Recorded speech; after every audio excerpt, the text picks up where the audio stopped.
Hello, Let's do this. hello. I am joined with Captain Duck. Hi. Go check his channel. Anyway, Anyways, I'll be talking about medieval architecture. Specifically, and I'll be saying absolutely nothing. yes, it's a great dynamic. I'll be telling him everything.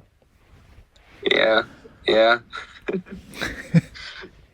Exactly. Specifically, architecture in popular medieval or medieval adjacent video games and how they represent medieval culture and whether or not it's accurate. In order to do this, I will focus on several aspects of medieval architecture, everyday architecture, and settlement construction, as well as churches or places of worship. The video games that I will be looking at will be Kingdom Come Deliverance, released in 2018 by Warhorse Studios and Deep Silver, as well as The Witcher 3 Wild Hunt, released in 2015 by CD Projekt Red. Yeah. Nice. Nice.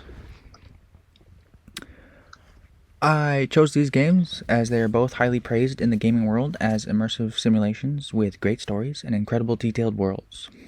KCD is often marketed as the greatest medieval fantasy and simulator a player can ever experience, where everything is accurate from combat to architecture to even speech. Witcher Wow. 3. Yeah. God be with you. Witcher 3 is not marketed as such, yet several investigations led by various YouTubers and gamers have discovered that The Witcher 3 contains so much detail and accuracy despite it being set in a fictional world. Good job, Witcher team. Shout out to Eddie Austin. He discovered that what was it? You know how salt water from like oceans and then clean like pure water rivers like Yeah. they mesh and then they have like a certain dynamic where terrain changes based off the like salinity level in the water. And for some reason Annie Austin, the YouTuber, he decided he wanted to like investigate that in The Witcher 3, and Oh, he found out that CD Projekt Red did it accurately. Where my God. I know, like, why do you think about that? Why does anyone think about that? Yeah, that's so not important. Yes. That's such a tiny thing. I know, it's crazy. Like, Yeah. plants who feed on salt water, like, are more in the like the seaside, whereas like the freshwater plants are by the freshwater river. And then where the water meet, there's like a dead zone. So like all of the plants where the water meets is kind of like deadish. They're sickly. Uh, And they did that in The Witcher 3. God. No one's looking for that Why? except for Eddie Austin, I Why are guess. you putting yourself through this? I have no idea, but it is so cool. Just make a video game. It is so cool though. Yeah, yeah. At least there's people like you out there to appreciate it, you know? Yeah, I guess. And people like Eddie Austin who comes up with weird ideas. Yeah. And for CD Projekt Red for actually doing it in the first place.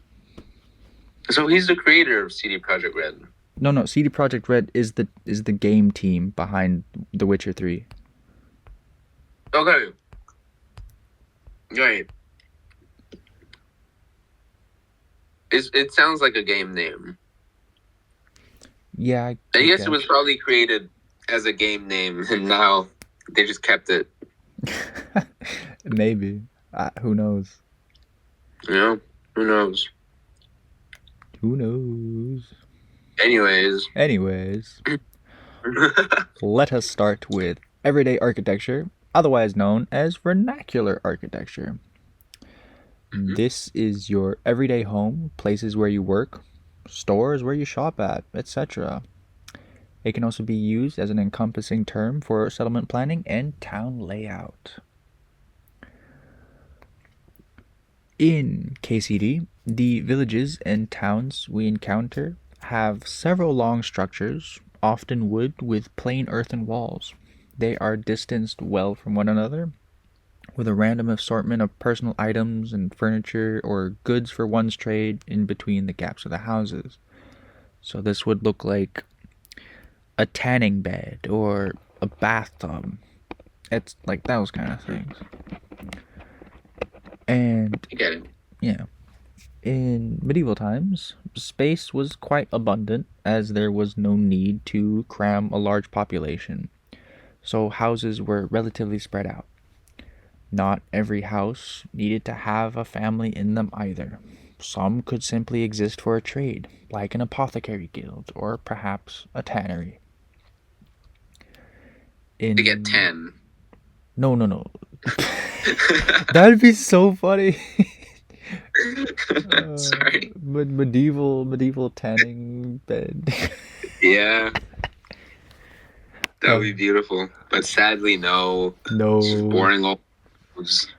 Yeah, they just put hide of some animal, and then it becomes tough and doesn't rot. Yeah, Not exactly sure how that works, but it's I don't know interesting. either. Um, you'd be more likely to be the tanning expert here, I think. I barely know anything about tanning. I am Anyways, pale, bro. I am white. well, probably don't do it because, skin cancer and all that. Skin cancer is not that fun. No, no, it is not. Yeah. Anyways, Anyways, in front of the houses, they face the main streets and courtyards. There would be nothing placed there, next to nothing. This made for easy travel and, in case of emergencies, ideal for circulating troops. And then empty courtyards or squares would be in the middle of the town, seen in many of the towns in KCD, and I believe one in The Witcher 3. I think there's one square where okay. they actually used these courtyards would be used for rallying soldiers as well as a place to put someone in stocks on top of like a stage or something to humiliate them and punish them for the bad they did. Great. Love that. Love that. Yeah.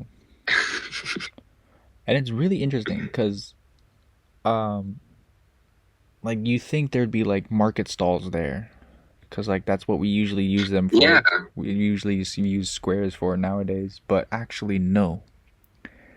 Market stalls would be onto like the side. They'd be like pressed up against houses, leaving this square like virtually empty, which is so bizarre. Yeah, it is kind of strange. I don't know. It feels like it should concentrate things into the center of it rather than not. Yeah, I don't know. it's interesting because The Witcher doesn't do that. It's like all the squares are like packed full with like market stalls or just random people. And Right. in How do they Novigrad, know that there wasn't like people in the center of them? historians, you mean? Yeah. That's a good question. I actually would not know. Wow, where are your sources? Well, my sources say that just like it was like that. It was made that way so troops could be there in time in like when they need to in like in a snap, and then they Yeah. rally the troops there, and then there's enough space so all of the troops could be there, and then they could like spread out and all that kind of nonsense. But I mean, technically, you could have people like you could have the square be full of stalls, and they just clear out when the military need to go there. You know? Have you tried moving a wooden stall? You make a fair point. Let's keep going.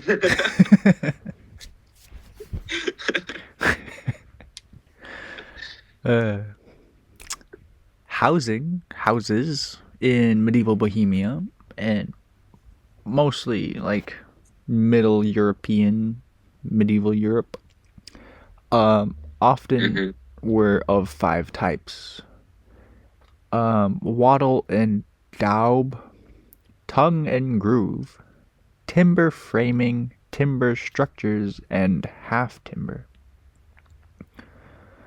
hmm In the well defended town of Rattay, the town where Henry of Skalitz, the main character, awakes after the prologue, there are three prominent types of houses.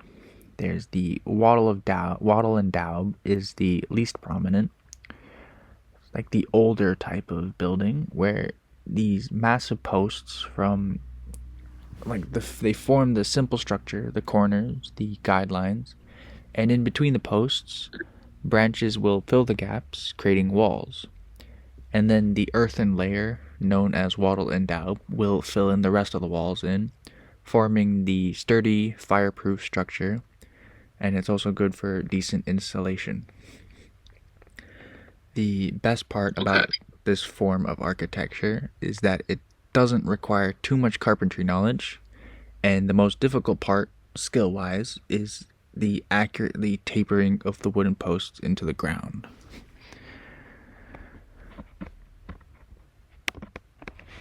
Yeah.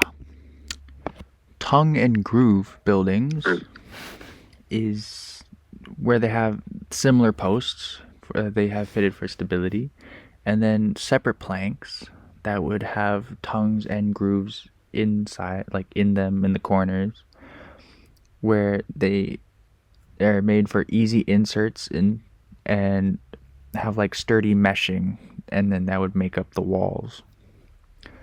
This type was Nice. significantly more labor intensive but more clean than slathering on earth. And this typically lasted as long as wattle and daub, so take your pick, I guess. More wood carving or more Yeah. dirt. Personally, I go for the dirt. Yeah, I mean it's kind of fun, Yeah. just like putting dirt everywhere. I don't know. I mean, it's just kind of cool. You got dirt house is pretty cool. I suppose. It's boring when things are too like clean and nice. You know, it's nice to have a little bit of nature in your housing. You know. Yeah, but it's not dirt. It's like clay. It hardens. Well, yeah. Well, yeah, but still. True. I suppose. I figured it was clay. I figured it was clay. Yeah. The interesting part though is that there needs to be like holes in the roof to actually let in warmth. Otherwise, like the walls are like thick, so they don't let in warmth. So you need like holes in the roof so it actually makes it warm. And then That's interesting. yeah, and then they would have like the door open as well so they can let in heat. What about in the winter? In the winter, you just close everything up and then have the fireplace on, and then you're like, "Ooh, it's cold." Okay, okay, But makes sense. yeah, because it's the thick walls though, it would keep the heat in. So Yeah. hmm. And then the third type of architecture that was in Rattay is half timber. It's kind of a mix between the previously mentioned types. It has a supporting wooden frame with beams and logs. It has more wood than just posts, and then the walls would be covered with wattle and daub with sticks or something similar. And then much later, and if you were richer, the wattle and daub would be switched out with baked bricks for better insulation and structural integrity. Oh, Hmm? yeah.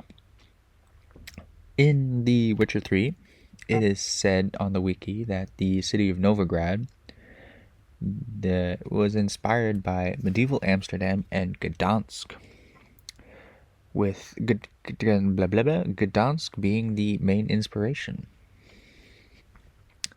This is important because both cities are port cities, perhaps some of the wealthiest in medieval times. Novigrad shares that aspect quite well in the sheer size and bustling population and economy. The houses themselves are of similar make to the ones in KCD, as medieval Poland, the premier inspiration for the Witcher universe, utilized many of the same architectural features as Bohemia. The major difference between the two, however, is the quantity and the scale of these houses, as well as the Witcher's tendency to use exposed bricks. This makes sense, however, as Rate was a small settlement compared to Bohemia's capital at the time, Prague, whereas Novigrad is the economic capital of the country of Redania. Novigrad can afford brick construction, as well as the cramped large houses that line the streets. Novigrad is so large that it has districts with architecture matching the districts. The slums, for example, portray old and tight half-timber houses, some of them even leaning sideways. The upper class have nice, bulky, bricked-up half-timber, some of them even have stained glass. Wow. Very cool, very cool. Very fancy. In the upper districts, the houses are massive, and I'm not sure if that's medievally accurate because they are actually genuinely massive. I mean, the wealth gap was like pretty big. I mean, not bigger than nowadays, but there might have been more like big houses even in smaller villages. True, maybe. Mm. I'm not too sure because like most big houses would be outside of the cities, and that would be your manors and like the big boy stuff. Although Because that's the Gdansk bourgeoisie didn't live with the poor people. uh it's interesting because Gdansk was Protestant, so they didn't really have a bourgeoisie. Oh, They had rich people, but like not rich, you know? I get it. That's nice. Good job, Gdansk. Gdansk. Yeah. Both. Can't pronounce that. Yeah. It's Gdansk, you know? Gdansk. Gdansk. Gdansk. Gdansk. Gdansk. Dance. Anyways, Both cities are semi-autonomous, with one key difference. Rattay's leadership falls under the knights who garrison the castle keep atop the hill. They have direct connections to the king, King Wenceslas, the heir to Charles the Fourth. Novigrad, however, is under the leadership of the Big Four. Four underworld bosses who keep the economy flowing and the peace relatively calm. They do not care for the king of Redania. Yes. KCD follows medieval trends of fiefdoms, while Witcher 3 takes on a more dramatic approach, more storytelling-ish. As medieval Gdansk was under city-state governance, fully autonomous, not the semi-autonomous city-state that is depicted in the game. That semi-autonomy comes from 1800s Gdansk, and then lost it, and then they regained their semi-autonomy in 1920, which they immediately lost again to the Nazis. Damn it. Fun. Yeah, for the Nazis maybe. Yeah. Yeah. Anyway, medieval towns like Sassau in KCD exhibit a well-established product of how medieval towns often form. Buildings and people often pop up around places of relative importance, be that a river or a place of worship. Sassau is built in the shadow of Sassau's monastery, as it is called in the game. The town spills down from the hill that the monastery sits upon in the direction of the river, and it's done in a way that is seen in many times in medieval history. This is important in the Christian faith as churches need to be high up so they can be closer to God. No other structure could dare build higher. As such, the town is down the mountain, down the hill.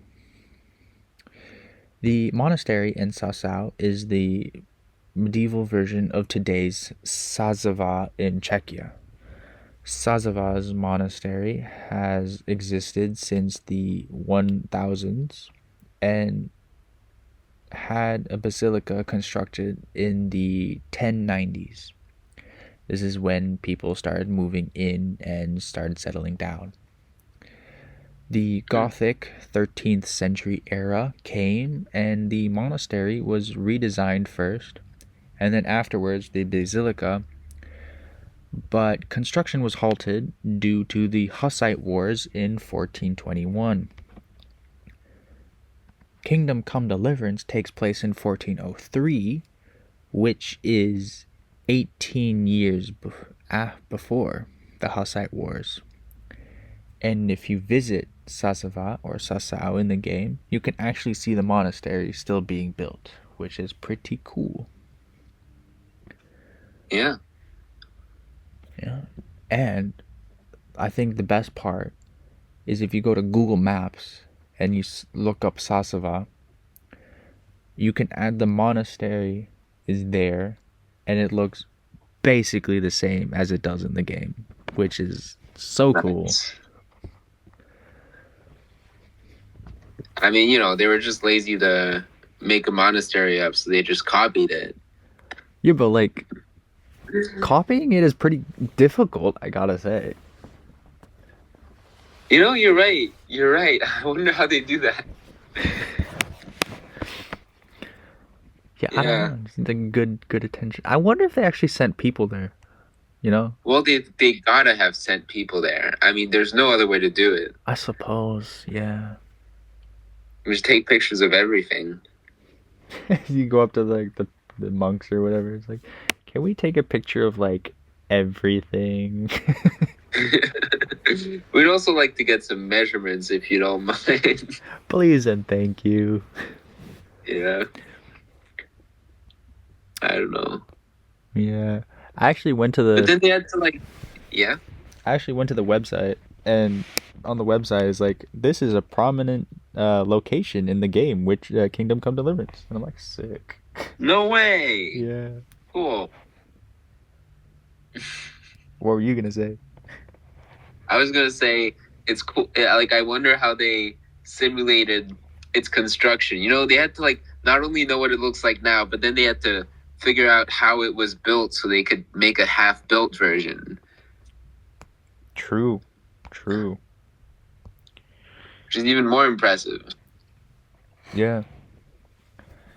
And like the church now is like a good chunk of it's missing because it was I don't remember when it was destroyed, Mm-hmm.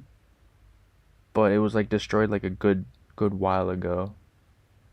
So not only did they had to figure out what it looked like when it was whole,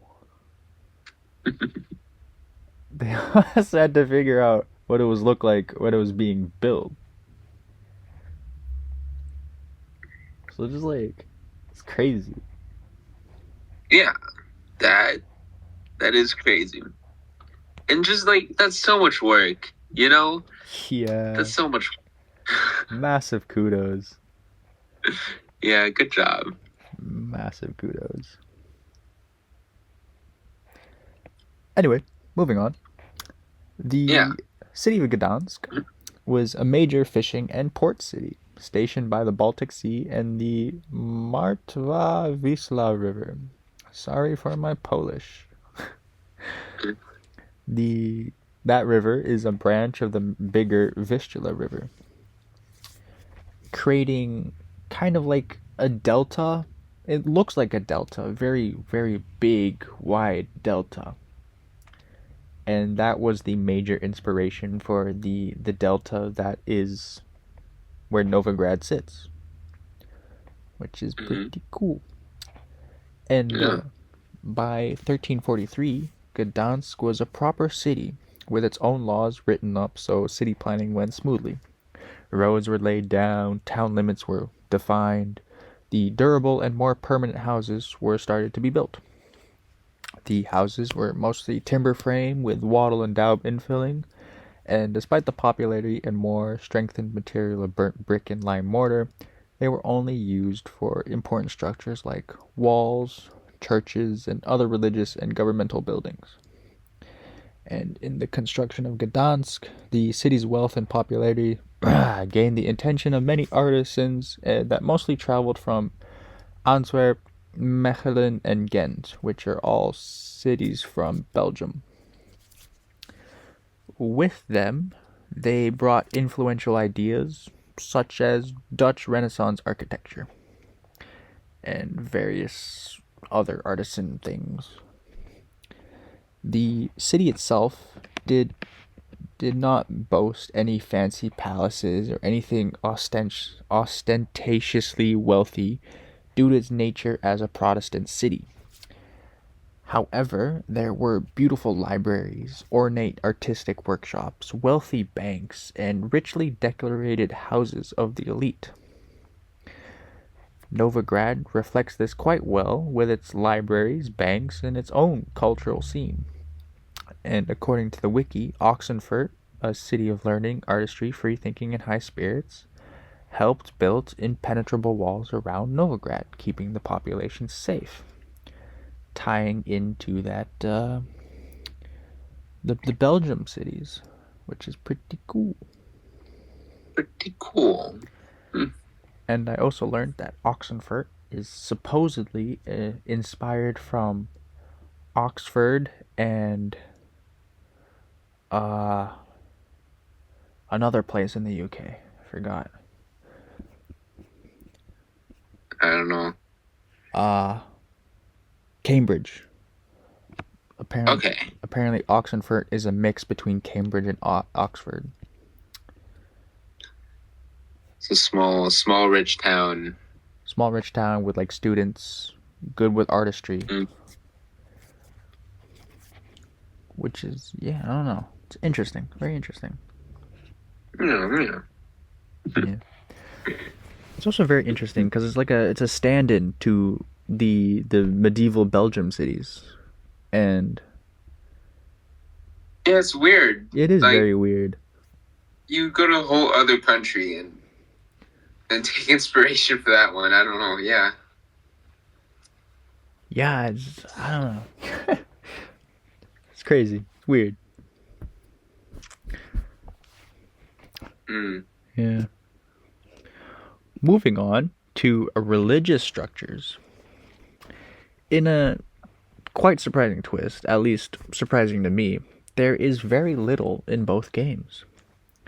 It makes sense, I suppose, for The Witcher, as it is a fictional world, and it would make little sense for an earthen religion to take place. But it does have its own religion called the Church of the Eternal Fire. Despite that, the religion barely has any religious structures, mostly due to the lore, which is it is the church is shunned everywhere else besides Novigrad. Mm. As for KCD, it struck me quite odd that there was barely any religious structures. Sure, every town had a church, but it was like very, very simplistic. It's like bare walls, small iconography, not even a vaulted ceiling, and there was like a small altar at the end. And the church itself was like very, very box-like. Very sad for Christians, Yeah. which How? was everyone back then, I guess. Yeah, yeah. And that was like it was so surprising to me because like I like triple checked that I was actually in a church because I was like, this is so plain. Yeah, I mean, some churches are just a building. They'll bother to put a cross on it, but as long as there's a priest in it. Yeah, yeah, I guess. But like I actually looked into it and the reasons why were actually really cool. As Why? Because they didn't have need to build a better church. no, no. It was like cuz Bohemia was Protestant and Protestants are not like they don't flaunt their wealth.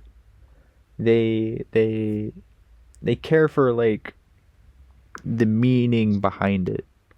So like Uh-huh.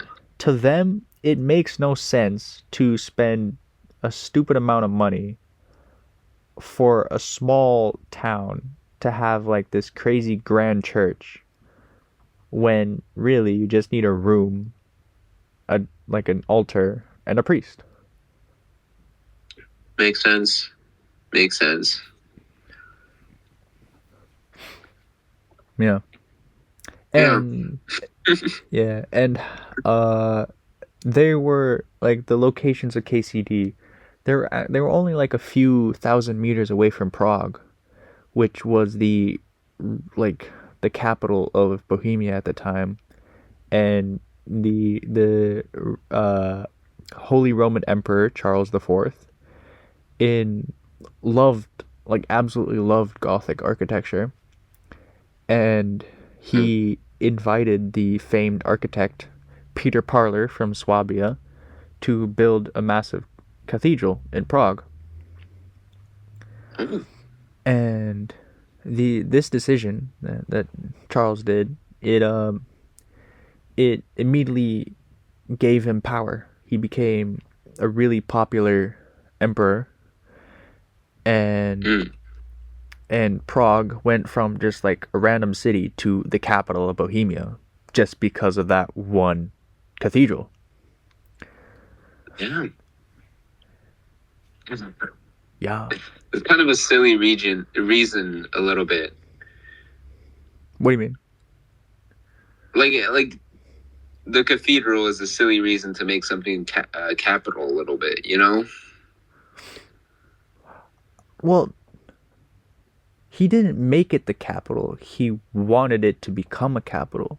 So he and like you know how towns build around holy sites. So when a cathedral spawned, when a massive massive cathedral spawned, more and more people wanted to move there. So it naturally Oh, became the capital. I understand. I understand. That's really interesting. Yeah. So it became the capital because of the church, Yeah. and they didn't just make it the capital because of the church. The church made it a big city.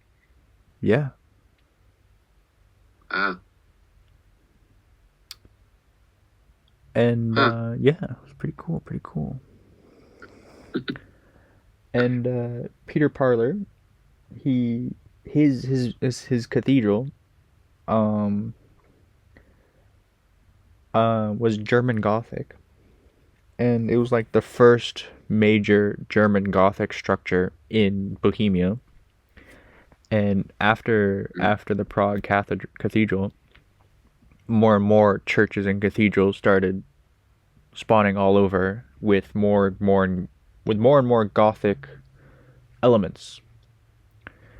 Mm. And one of such influences was actually the Sasau monastery. So that's a cool tie-in. Yeah, that is a cool tie-in. Yeah. And I found something really interesting as well about Gothic architecture. It Gothic is usually um uh was like tied in with the Germans because um like German lands have so much Gothic architecture, but it actually originated from France in the 1100s. No way. Yeah, We're the original Goth. the original Goths. Let's go. So we did that. We started We started it. it. Uh, but the most Yeah. interesting part, though, from what I found, was that there's actually a major difference between French Gothic and German Gothic. French Gothic was Wait. like more uniform, as like every cathedral more or less looked the same, with like more or less the same like structural elements. Mm. So like I don't know, the Notre Dame would be like, despite the size difference, it would be like more or less the same than your, I don't know, slightly smaller cathedral in some other Yeah. city. Yeah. I remember when I saw, like, I went to another, smaller city in France, and I saw a building that was basically exactly Notre Dame, just like smaller and less good, but Yeah. it was strange, and it was also called Notre Dame, so it Oh, was that's like, funny. yeah, but like it feels like you're just trying to copy it, like be more original. Um, Odds you'd think the are, Germans would have more like standardized churches than the French. yeah, Um, which is interesting because they don't. There was for some reason German priests and bishops, they liked their independence, so they encouraged Gothic architects to become a little more creative. So wow. like each architect had their own like signature flair to like the Gothic architect or whatever. Hmm. And Peter Parler, he was famous because his signature flair was I don't remember exactly what it was, but it was like it was elegant and it was so unique and it was so different from every other Gothic architect that he became famous. And he was like, wow, his style is so out there. Yeah. Well, it tends to be like that. Like people with a more different style just, you know, stand out from the others and become and then that style becomes famous, and then suddenly they're not that special anymore. Yeah. Yeah, I guess so. Yeah. Anyway, back to Charles the Fourth. His Uh-huh. his new architectural obsession started like revolving around enhancing religious fervor. His He wanted to enhance the mystery, the safety, the salvation, the moralizing aspect of Christianity. Because we don't have enough of that. Yeah, yeah, of course not. Like he not necessarily he wanted the comfort of the somewhat claustrophobic church that people take comfort in. It was like he wanted like the iconography, the cultural architectural choices, such as like the various cross all over that he wanted people to take comfort in, and people did. So like Nice. gr- Worked out. yeah, graves started more and more graves started to be like marked with a cross, and people like took comfort in that because it's like they took it as like God was watching them from above and gave them a chance for redemption. And KCD has like a lot of that. There's a lot of like crosses and Christian iconography in places that is like not the church. and it like even influences how people spoke to one another. So they would like greet with one another, it's like may God be with you, and like that kind of thing. Mm. And like Charles, he like completely revamped Bohemia and much of the rest of the Holy Roman Empire, which is so cool. That's pretty impressive. Yeah. I thought it was always like that, honestly. Nah, no, it's a general build up. Mhm. Rebranding. Rebranding. Marketing 101 courses with Christianity. uh, what's interesting though is that Charles is his like the power shift that he did just by building the cathedral. Mm. It's very much like how the Church of the Eternal Fire uh, settled in Novigrad, because there's one there's one major structure in Novigrad that is dedicated to religious means. The others are just being like small shrines that you can find anywhere. Mm. And it's called the Temple, and it's on a small island known as Temple Isle. And to get there, you have to like cross a bridge. And it's very interesting because it's very similar to how Charles IV enunciated power through the art and architecture. The Church of the Eternal Fire did the same with the temple, as it is the tallest building in the city on top of a large hill. And you have to climb up that hill to get to the temple. And while you're climbing up that hill, you come across several shrines and braziers that are always lit. And it gives that like same iconography and cultural awareness that gives people comfort. And in the game, even if you turn off the fire, if you like blow it out, someone else will just like come and light it up again. Oh, Yeah. well, And I guess you gotta kill them. and I think the craziest thing though is that the temple doesn't even look like a temple. Doesn't look like a cathedral, doesn't even look like a church. What does it look like? A 7-Eleven?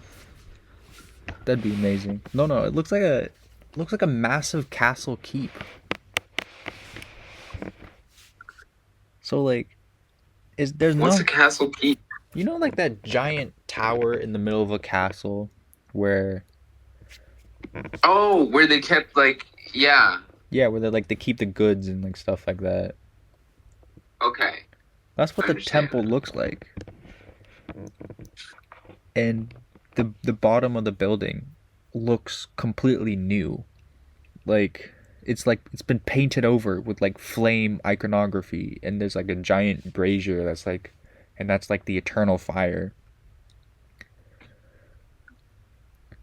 And like it's not in the lore. It's not mentioned anywhere. But the moment I noticed the fact that the bottom bit looks newer than the top bit, that looks like a castle keep, and like the the temple is surrounded by massive walls, I just had this idea that like maybe the church just like walked into Novigrad, took over a castle, and declared it a temple. That's what I was thinking, honestly, while you were describing that. Because yeah, I mean, Castle Keep with big walls around it, that sounds like a castle to me. I don't know. Yeah. And I'm Yeah. like, and then I was like, it's like basically what Charles did. They just like they took something big, and then like entire power dynamic just shifted. And it's I don't know, it's so interesting. And Yeah. then the eternal fire just like it gives them comfort. It gives them warmth. Yeah. Makes them feel like something is eternal in their life, you know? Yeah. Stability. Oh, the illusion of stability, you know? Yeah. And we'll just totally ignore the fact that they're burning people alive in the town square.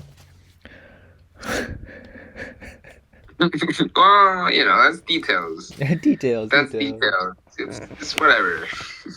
Yeah, they're witches. Like, who cares about witches? Yeah, exactly. It's just a witch. I mean, you know, it doesn't matter that much. Yeah, it doesn't matter. Of course not. uh, so anyway, that was my whole presentation. What did you think? Any questions? Um, I don't know. It's it's definitely impressive how much research went into like these games. Like you don't think about it, you know, when you play them, it's just like it almost feels a bit pointless the amount of work they put into the fact that it's realistic when most people can't appreciate that. That makes sense. Yeah, no, that makes sense. That makes sense. But I guess maybe you'd feel it somewhere Yeah. that it's not real. So And then there's also the opposite. If you don't do that, then like the few people that do notice will get like outraged. yeah, but it's still a lot of work for you can take a bit of outrage. Like if you don't pretend like it's gonna be accurate, if you don't mention it and you just like take vague inspiration from medieval times, but kind of give it your own little spin on it, then no one's gonna, as long as it's clear that you're not trying to be historically accurate. True. True. Yeah. And like KCD is the only one as like the only mainstream game that actually considers itself historically accurate. The other ones don't. Like Assassin's Creed, they don't claim that. Witcher doesn't Well, claim they're that. right not to. Oh, dude, Witcher. Yeah, Assassin's Creed is so historically inaccurate. It's so bad. Why didn't you talk about Assassin's Creed? Cause I know it's bad. Well, yeah, but it's fun to point out all the ways that it's bad, True. True. Probably. But like I was focusing on medieval Europe. Assassin's Creed doesn't really have medieval Europe. They have Renaissance Italy, and that's the closest thing. Yeah, well, fair enough.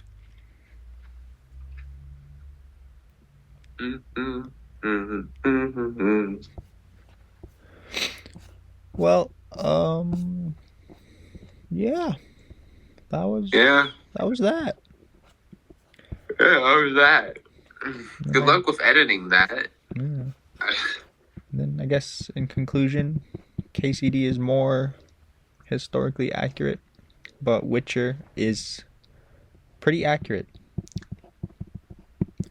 If not in medievalism, but just like accurate in general. Yeah.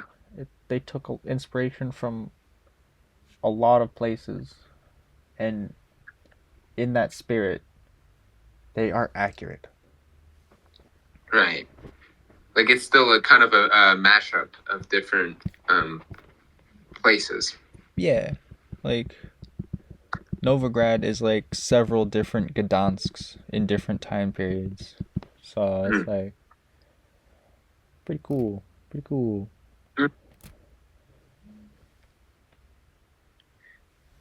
I feel like sometimes that architecture has kind of fallen off, Oh, so true, dude.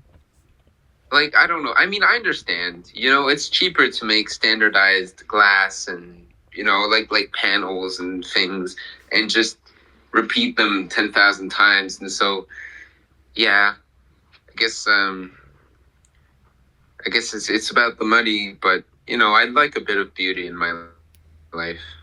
Yeah. I think there's Yeah. like this project somewhere, it might be Belgium, where they're building a whole town in the style of back when they actually cared about style. So they're building a whole town well. Yes, It's basically. And it's pretty well, cool. it's is it working out? I mean, like it's strange to build a town in a way because usually towns form, and so to create one, I feel like is probably pretty hard.